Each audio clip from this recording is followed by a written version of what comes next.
ಇಲ್ವಾ?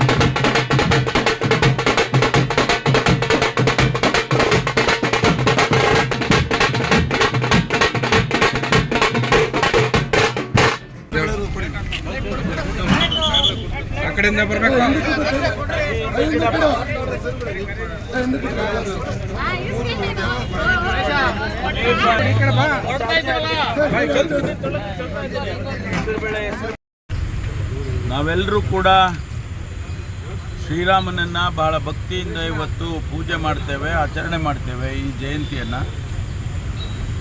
ಶ್ರೀರಾಮ ನ್ಯಾಯಕ್ಕೆ ಸತ್ಯಕ್ಕೆ ನಿಂತಂಥವನು. ನಾವೆಲ್ಲರೂ ಕೂಡ ಆ ರಾಮನ ದಾರಿಯಲ್ಲಿ, ಸತ್ಯದ ದಾರಿಯಲ್ಲಿ ಹೋಗಬೇಕು ಅನ್ನೋದೇ ನಮ್ಮ ಇಡೀ ಜನಸಮುದಾಯದ ಉದ್ದೇಶ. ನಾವು ಸಾಮಾನ್ಯವಾಗಿ ರಾಮರಾಜ್ಯ ಅಂತ ಕರಿತೀವಿ, ರಾಮರಾಜ್ಯ ಆಗಬೇಕು ಹಾಗೆ ಅಂತೇಳಿ. ಅಂದರೆ ಅರ್ಥ ಎಲ್ಲರಿಗೂ ಕೂಡ ಶಾಂತಿ, ನೆಮ್ಮದಿ, ಸಂತೋಷ ಆ ರಾಜ್ಯದಲ್ಲಿ ಇರಬೇಕು ಹಾಗೆ ಅಂತೇಳಿ ಶ್ರೀರಾಮ ರಾಜ್ಯ ಆಗಬೇಕು ಅಂತ ಹೇಳಿ ನಾವು ಹೇಳ್ತೇವೆ.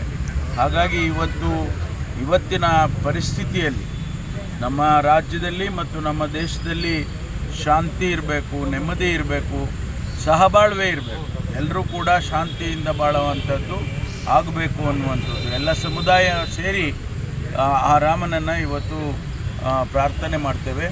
ಎಲ್ಲರಿಗೂ ಕೂಡ ಶಾಂತಿ, ನೆಮ್ಮದಿ ಕೊಡಿ ಅಂತೇಳಿ. ನಮ್ಮ ಇವತ್ತಿನ ಭಾವೈಕ್ಯ ಎಲ್ಲ ಜಾತಿ, ಧರ್ಮ ಎಲ್ಲರಿಗೂ ಕೂಡ ಸತ್ಯ ಬೇಕಲ್ವಾ, ಎಲ್ಲರಿಗೂ ಧರ್ಮದ ದಾರಿ ಬೇಕಲ್ವಾ. ಅದಕ್ಕಾಗಿ ನಾವು ಆ ಶ್ರೀರಾಮನನ್ನು, ಅವರ ಜೊತೆಯಲ್ಲಿ ತಾಯಿ ಮಾತೆ ಸೀತಾ ದೇವಿಯನ್ನು ಕೂಡ ಮತ್ತು ಲಕ್ಷ್ಮಣನನ್ನು ಕೂಡ, ಆಂಜನೇಯ ಸ್ವಾಮಿಯನ್ನು ಕೂಡ ಇವತ್ತು ನಾವು ಪ್ರಾರ್ಥನೆ ಮಾಡ್ತೇವೆ.